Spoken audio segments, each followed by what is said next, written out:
Hi, everyone, and welcome to Unpacking Organizations, where Shradha and I talk about our two passion subjects. One is the weather, and the other is organizations and org design and workforce planning. And um, so, how's the weather with you, Shradha? Weather is chill again. So it's spring. It should be spring, but it's colder and I'm not liking it. But yesterday was a lunar eclipse. So I Oh, wow. actually was up at night to just watch it for some time. It was beautiful. But yes, the weather is very, very cold. So Great. Unpacking Organizations, the Practitioners Podcast. Sponsored by Orgvue. So now that we've got the weather over and done with, Shradha, we've got a guest. yes, and welcome to our episode, Sam. Um, Sam Spurlin, we know you as a fellow podcaster. So you Yeah. also have your podcast, which is at work at Ready, Yeah, at work with the ready. Yep. at work with the Ready. Sorry about that. hmm And so, Sam, welcome to our episode. And I would love for you to introduce yourself. But before that, I would just introduce how excited I am that you are bringing Ready to us. And in my past life, I was exposed to the book The Brave New Work by Aaron Dignan. And I think just reading that book when I was leading the future of work and org design space was so refreshing hmm that somebody is hmm talking about the systems thinking, somebody's talking about organization beyond structures, and really bringing all the ideas through Canvas and the 12 elements of those Canvas together that I'm a big fan since then. Oh, And cool. I've been watching you guys soar and do really good work from the sidelines. We could not bring it in the workspace like more formally, but I think the philosophy we were able to weave in with along all our work that we were doing. So thank you for all the Cool. good work that you guys are Cool. leading there. Yeah. Well, thank you for reading the book and kind of being aware of what we're doing and the podcast and everything. I feel like I'm with old friends already. That's how it feels like because we click on the common passion topics. That's right. So, Sam, why don't you introduce yourself and tell our listeners who you are, Sure. what do you do, and what made you passionate about this topic? Yeah, absolutely. I'm very happy to be here. As you mentioned, my name is Sam Spurlin, and I am a consultant at The Ready, which is a future of work, change, transformation, kind of depending on the day, maybe describe ourselves a little bit differently because the work is difficult sometimes to fully articulate. But we help organizations become more aware of their ways of working so that they can make better choices about how they pursue things from really small, like how do we meet, to much larger things around what is our purpose and how do we use it, or what is our strategy and how do we actually turn these ideas into actual implementation. So we're generally in the business of helping organizations just function better. And I come at this work from originally a positive and organizational psychology background. So I was in graduate school back in 2013 or 2014 or so when I kind of became aware of this world of organizations doing interesting things with how they conceptualize themselves and how they structure themselves. So became really interested in the world of holacracy and sociocracy, just as different paradigms for thinking about how do human beings come together to work on things. And kind of through that avenue became a part of this kind of org design future of work world. Very cool. And what what made you just continue in this, like Yeah. in this topic and go deeper and deeper in it? Because many a times people get exposed to it and they're like, no, this is not for me. What kept you I can't going? even imagine that. Well, it's endlessly fascinating, right? Like Mm, there's no shortage of new things to learn and new things to try. The work itself, it's not like it's just a matter of like follow these 3 steps and do it exactly the same every single time. The context of any client organization impacts so much how we actually go about the work. So I love the novelty of tackling these challenges.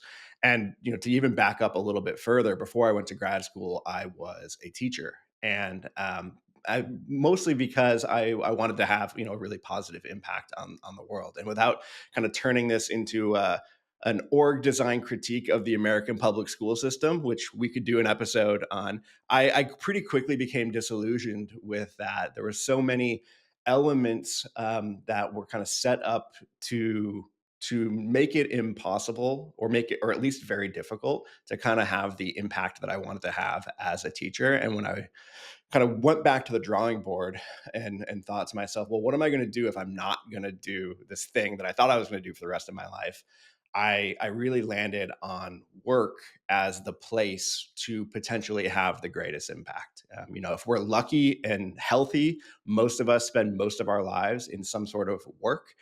And for a lot of people, that is a really depressing thought to have. So I was hoping to get into some work that could make that better for folks. So that's how I became interested in positive psychology, and ended up out at Claremont Graduate University, studying with the positive psychology program out there.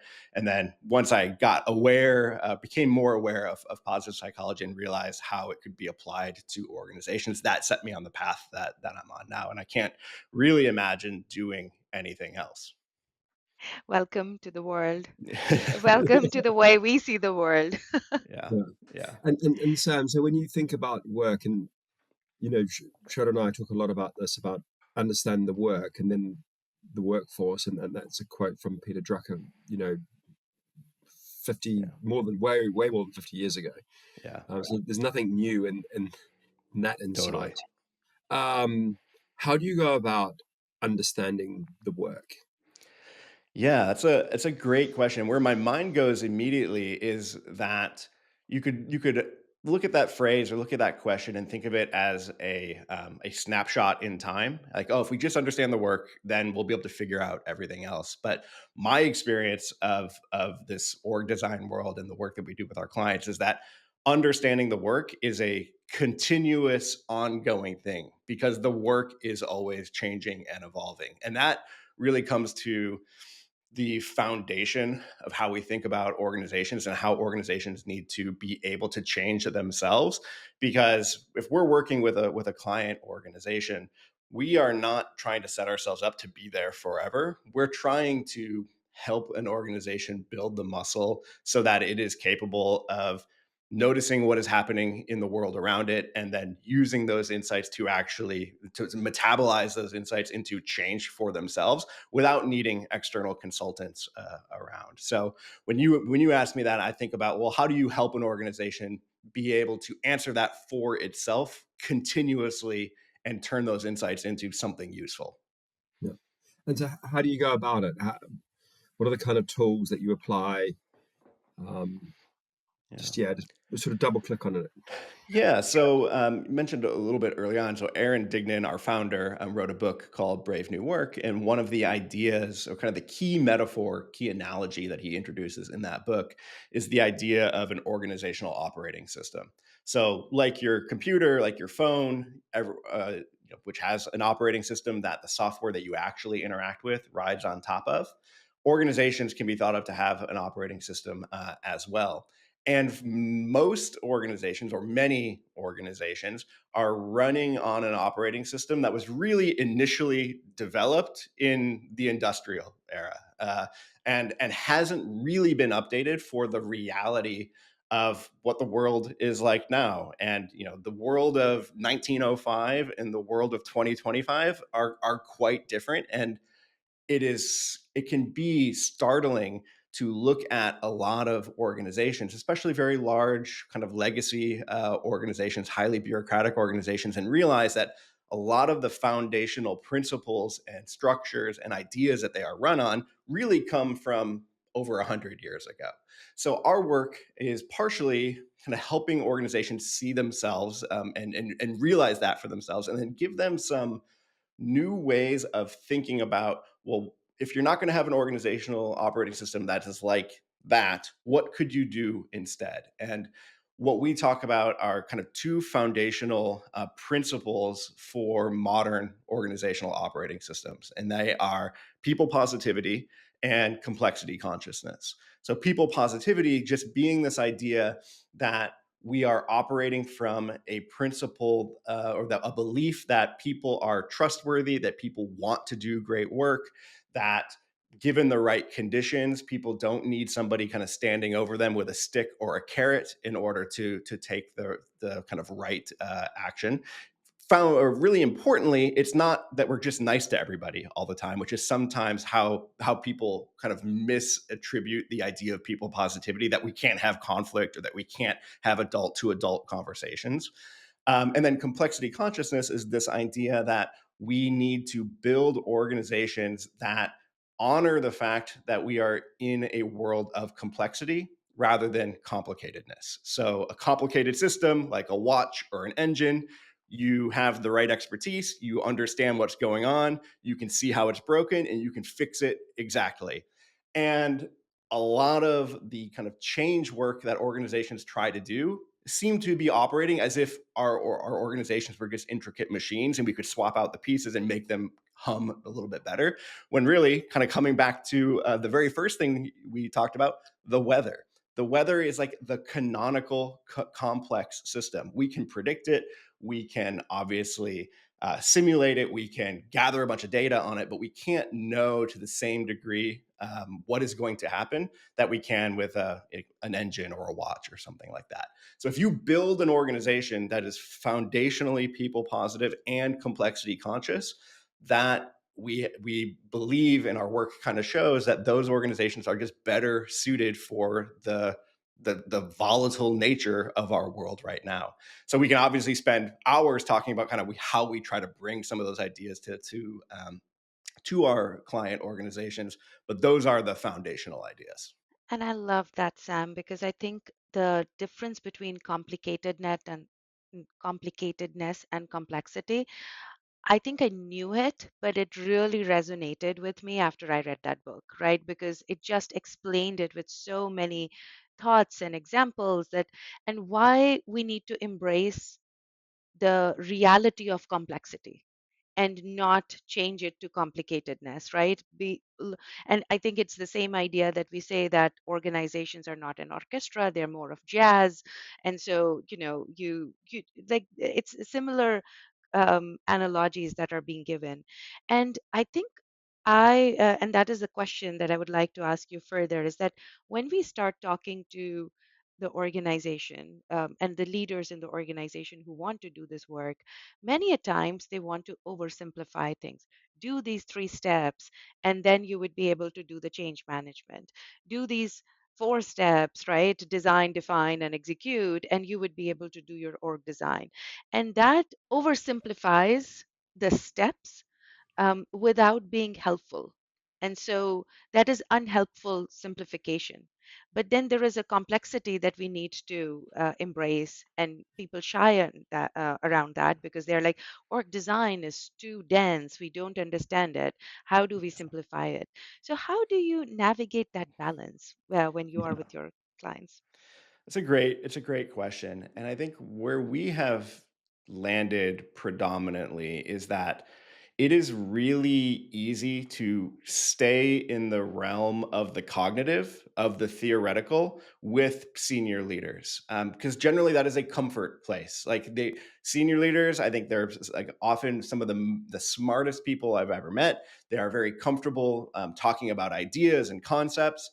And it is really easy to keep org design in the realm of the conceptual. And what we try to do is short circuit that as quickly as possible to actually experiencing new ways of doing things. So fundamentally, we have this posture of experimentation and iteration that we try to bring to the work that we are doing together. So it's not about kind of planning in this very intricate way what we're going to go do for the next 6 months, but having a sense of where we're trying to go, a sense of the principles and guardrails that we are going to keep ourselves to, and then just getting started and seeing what happens from there. And that just getting started aspect of it is, I think, maybe the most important part, because a lot of times we can't know what the tensions are going to be, what the barriers are going to be until we get started. They don't emerge until we start to interact with the system. So we're wasting our time to kind of sit back and try to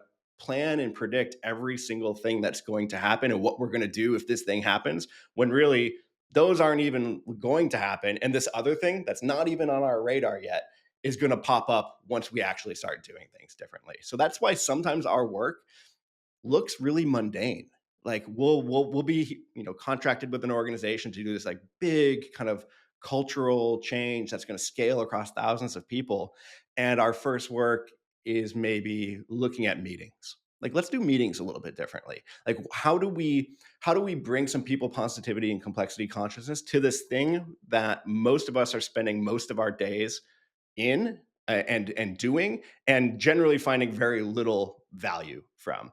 So it's a great arena to start kind of mixing things up and seeing how people react to ideas. When from an outside perspective, it's like, wait, what? We're redoing our weekly staff meeting. Like, how is that going to change the organization? And it is a initial step to that larger aim.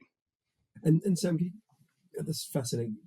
Just staying with the theme of meetings, can you double click and just maybe give an example, Sure. and talk through what you changed and how and what the impact Yeah. was, and Yeah, absolutely. So, in a lot of organizations, we have this thing that we just call meetings. Everybody calls it meetings, but really, meetings are lots of different things. There are lots of different types of meetings, different structures, different purposes for coming together and having a meeting. But in a lot of organizations, there's no sophistication or nuance to meetings. There's just we join calls and we do things. So one of the things that we try to do is get much more specific about what are the types of meetings that we need to have and on what cadence, to make sure we're having the right conversations at the right time. And for example, kind of a default operating rhythm that we offer to organizations, not as everybody needs to do this, but if you don't have anything, think about doing this. A weekly action meeting, and I can talk specifically about what an action meeting looks like, but it's a very specific structure around a team who has shared work getting up to date as quickly as possible on what has changed since the last time they met, and then building an agenda together to triage, to handle whatever items people need to feel unblocked and move out on their work. So there's that. Some sort of monthly-ish, maybe 6 to 8 week retrospective rhythm. And I would argue this is often the most important thing that's missing in a lot of organizations. There's no regular rhythm of learning. So protecting that space and filling it with conversations around trying to understand what has happened in the last period of time and making sense of what we might want to change in our operating system because of that. And then a quarterly strategy meeting. So a quarterly rhythm of looking at our strategy and not redoing it from scratch every quarter. That would be a nightmare. But checking in on the decisions that we made at our last strategy meeting and seeing if they are still directionally correct, maybe setting some new 90-day outcomes, maybe setting some what we call even over statements to give ourselves a sense of what trade-offs we're trying to make over the next quarter. So that's like the minimum viable operating rhythm that we would offer to a team. And then within that, there's so much nuance around how you actually do your retros or how you run your strategy meeting or the specific flavor of your action meeting. But that creates kind of a sandbox for new ways of interacting within an organization. For example, an action meeting really plays with the idea that this is a team meeting and not a leader-led meeting. Nobody is responsible for bringing the agenda that the rest of us have to talk about. We are responsible as members of this team to note for ourselves what we need to talk about to move our work forward. So it becomes more of a team game instead of an individual-led game. And there are things like that for the other meetings as well. Amazing. Let me actually, if you don't mind, test. I don't know where we're going to go here and talk about meetings. In my new book, Strategic Value Creation, that came out just over a year ago, I've got a chapter on forums and meetings. Okay, cool. And in that, and actually in my other book, just to show our alignment and thinking on organizational planning and analysis, I had a section on complexity versus Excellent. simplification. So we're I think I have your books have just gone to the top of my backlog. So I'm not fully prepared, but I feel like we're aligned enough to keep it going. So what I wrote down on meetings is I've got because I love inventing acronyms. Okay, Oh, so of it's just like course. a hobby. Yeah. That's what I do. It's called PAID, PAID. Okay. So 4 types of meetings: so problem solving, actioning, information sharing, and deciding. Yeah. Yeah. And I like then that. you can have multiple of those objectives in one, but then it's categorizing into 2 by 2 true consultant. Like, oh my True. God, Love it. treat me. So single objective meetings and multi-objective meetings. So a single objective would be like a REMCO or an audit committee or a town hall that you're just trying to do one thing. So a town hall is about information sharing. And then you've got recurring meetings and non-recurring.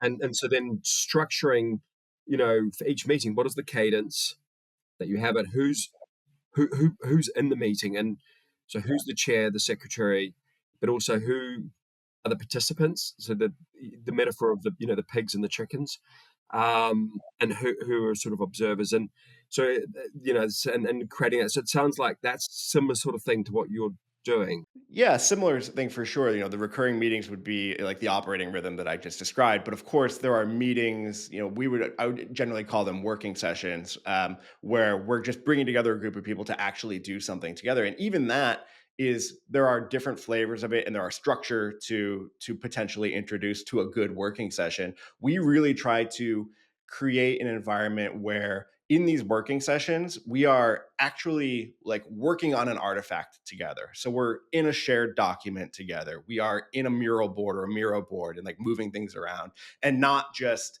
sitting around and talking about a thing we could do, but can we actually get some work done together in the meeting? And in most of these organizations, nobody has time to do work outside of meetings. We all like to pretend we do. We'll be like, we'll have a meeting like, okay, you're going to do these 3 things, and I'm going to do these 3 things. And yet we have 0 white space in our calendar. So can we just, that's a problem to potentially work on, but also let's just try to get actual work done in meetings as well.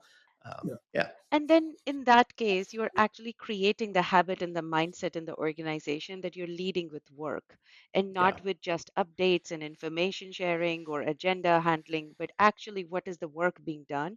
And Yeah. then that leads to the right tensions in the organization, because in the meeting you're discussing that how the work should be done and the ways of working. So I also had this really interesting practice cards and tension cards that Yep. came out of that book. And I have them and I use them in my previous organization where we would actually do a very short, um, in fact, it was more like a icebreaker for us to start any big workshop. That what are some of the tensions that we are seeing? What are some of the practices that we would like to commit to? Would you like to talk a little bit about that? Because that you Sure. started to make that tensions a little bit more tangible for the participants so that they didn't have to come up by their own. And I Yeah, think that was a exactly. good strategy. Yeah, we talk about this idea of noting the tension that exists within an organization, and usually when people use the word tension in just everyday English, there's a bit of a negative connotation to it, and often it is talking about or referring to tension between people, interpersonal tension. We are trying to use a more neutral definition of tension. So more think of like a rubber band. Like a rubber band only really works when it's under tension. If it's not under tension, it's just a floppy piece of rubber. So let's notice where the tension is in our operating system, and then decide if there are things that we might want to try to alleviate that tension. And that's the foundation of kind of how we think about introducing change to an organization. Let's start with the actual felt tension that people are having, which is why we often start with meetings and email in organizations, because that's always the top of everybody's list.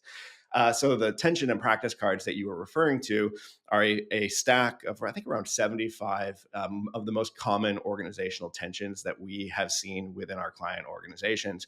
And they're just on index cards, basically, a little bit larger than that. And we have found it can be hard, as you mentioned, to have a group just, if they haven't really done it before, just come up on their own with what are the tensions in the organization. But if you put these 70 tension cards in front of them, they're like, oh, that one, and that one are definitely what I'm feeling. So it starts to develop that muscle so that you can do it without cards in the future. And then on the flip side, the practice cards are just people positive, complexity conscious practices ranging from really small to really big that can impact those tensions, things we can try to alleviate those tensions. So again, it's not up to folks to just like come up with things on their own, especially if you've worked predominantly in one organization your entire career. You may not even be aware of what practices are out there. The three of us as org design practitioners, we have very full toolboxes full of practices.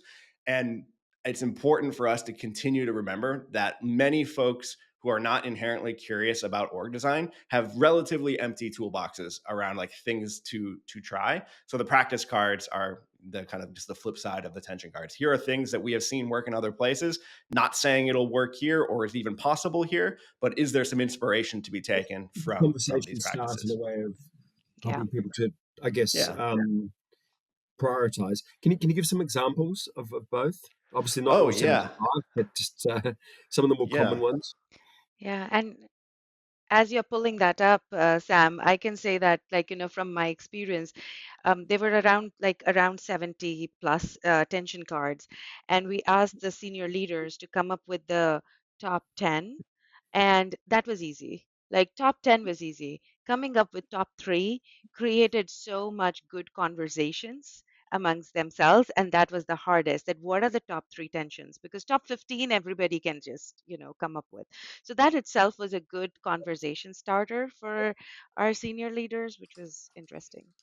Yeah. Well, and kind of getting back to the idea of complexity, the like everybody's going to have a different perspective on what the most important tensions are, and following the thread to like, okay, we're all feeling this tension, but if we keep kind of going backwards with it, do we get to more foundational tensions that if we address this thing, it's actually going to radiate out and fix a lot of these other more minor tensions? Like, that's a super valuable sort of conversation. So here you mentioned a couple of them already, but I was just pulling them up, and I'll just read a couple of random ones here that we haven't necessarily talked about. So a couple of tensions. People have to ask for permission to take action. Priorities are unclear. Cross-functional relationships are strained. We have learned helplessness. Uh, we work in silos. We have Things learned helplessness. learned helplessness. Yeah, are you What familiar does with that that? mean? No. I Yeah, so it comes from so it's a psychological term that it was originally researched by, I think, Marty Seligman, essentially doing research around it's kind of depressing research to read because it's essentially he put dogs in an environment where they would electrify the floor and they would have no way of like getting off of that electrification, that pain that they were feeling. And they basically showed that if you put somebody in a hopeless environment, even if the environment changes, and actually the way this research played out is that the dogs would then be placed in an environment where they could like jump off of the electrified floor and go somewhere else where they would not be in pain. They wouldn't even try if they had been kind of inculcated in this culture of it doesn't matter what I do, I'm always going to have this pain.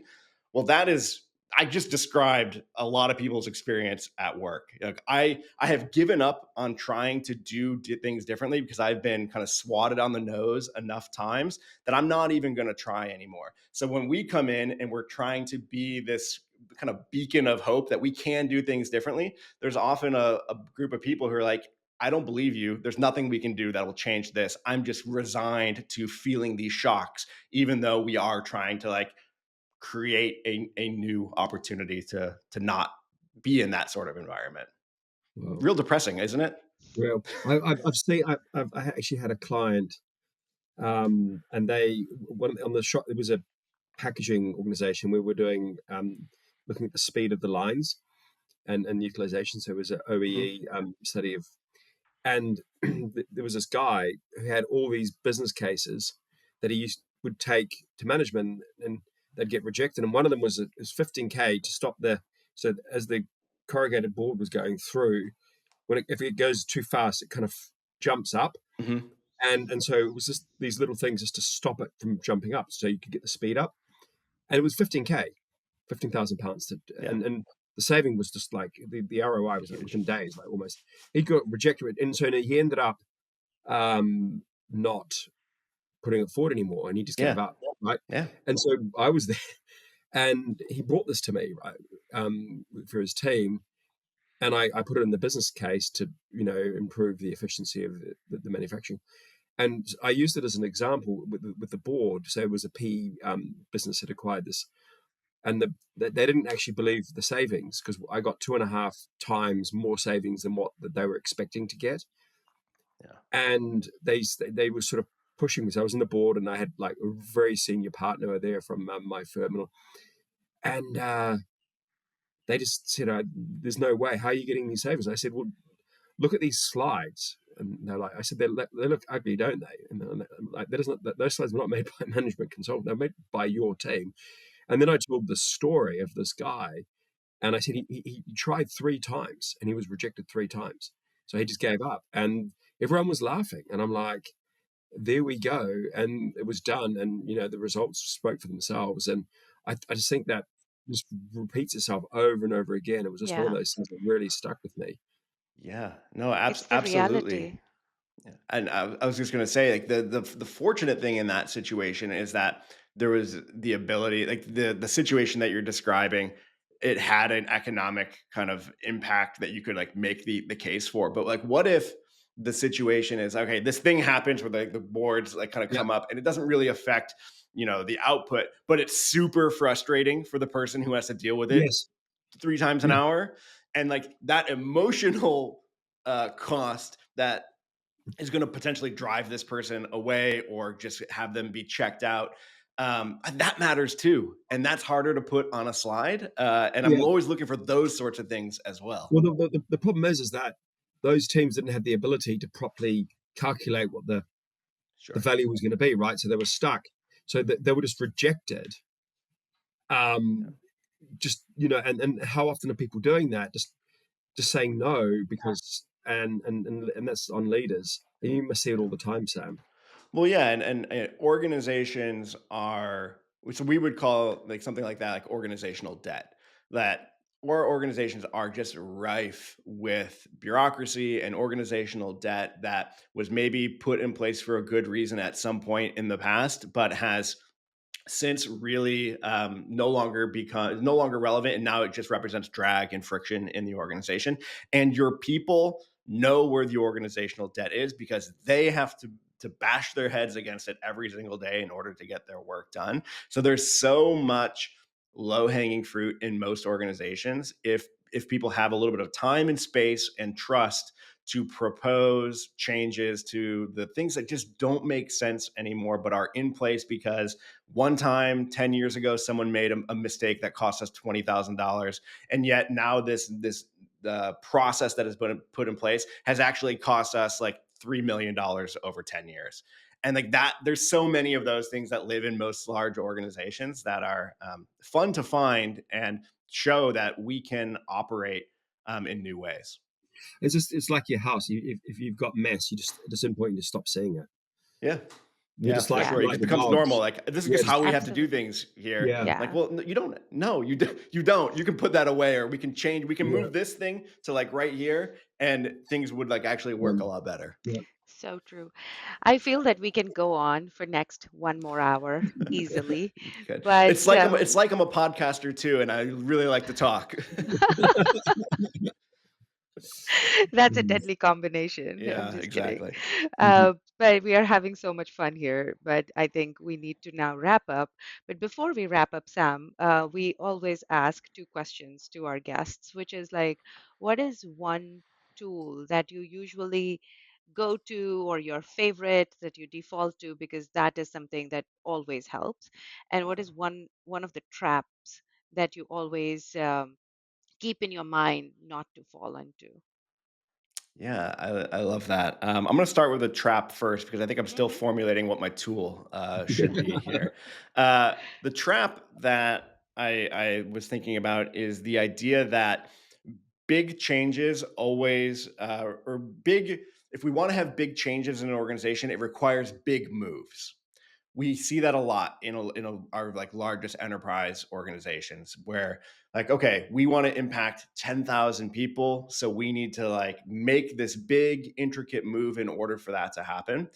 And we try to turn that on its head a little bit and say we can do small things in a complex system can radiate out in really unexpected and positive ways. So instead, what does it look like to do something radical at a non-radical size? So let's do something that seems kind of bonkers, but in a really small, tight, safe way, and see what that creates in the organization instead of doing something a little bit more kind of milk toast across a much larger swath of people.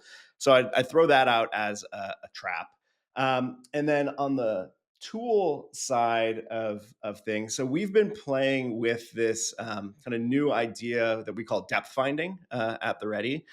So if you've checked out our podcast recently, we're in the middle of like a 6 or 7 episode series where we're going into this depth finding framework, which is really just using the metaphor of the levels of the ocean to understand the levels of your organization. So I'll do the really quick 30-second kind of explanation here.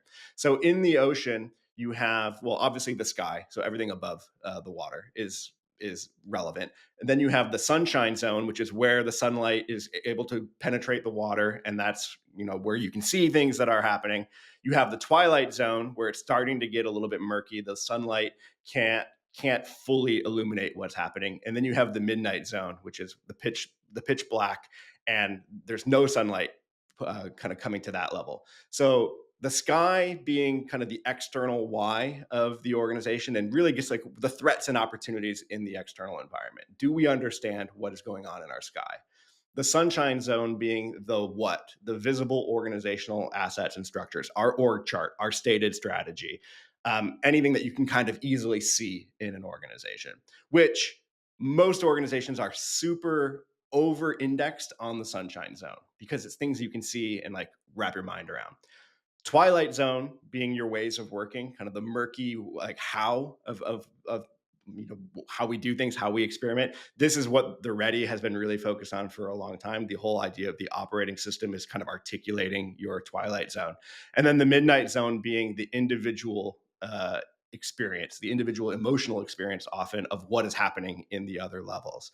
So this tool we've been bringing to more and more situations and using it to have really rich sense-making conversations about what is happening in an organization, and just the fact that the midnight zone exists as a thing that we can point to and be like, yeah, there's some stuff going on in the midnight zone for folks as it relates to our strategy is helping, I think, helping us have much richer conversations about what's going on, and therefore then what we might want to try in the twilight zone to make things work a little bit better. I love that. And it also gives a little bit structure to thinking, but otherwise it Yeah. all gets murky middle, like, everything gets connected, which Yeah, is exactly. connected, but then you are saying that, no, we are only talking about midnight zone right now, or only talking about the sky right now. So that's Yeah. fantastic. Cool. Well, this is the end of our episode. Okay. Well, thanks for Thank you having me. so I really much. appreciate it. And I also feel that we could continue on for another hour, but we'll have to just close it here. And folks can go listen to your back catalog. There's a lot of great episodes there, and our back catalog. There's a couple hundred episodes as well. The first 200 or so with Aaron in my seat, and then I took over for Aaron about a year ago. So lots of good content Amazing. out there to go listen to. Well, Sam, thanks so much and for sharing your knowledge and wisdom. Cool. And Thanks for it's having lovely me. to meet you. And Shradha, as always, thank Thank you you, and see you next Rupert. time. See you next time. Take Take care. care. Bye, all. Unpacking Organizations, the Practitioners Podcast. Sponsored by Orgvue.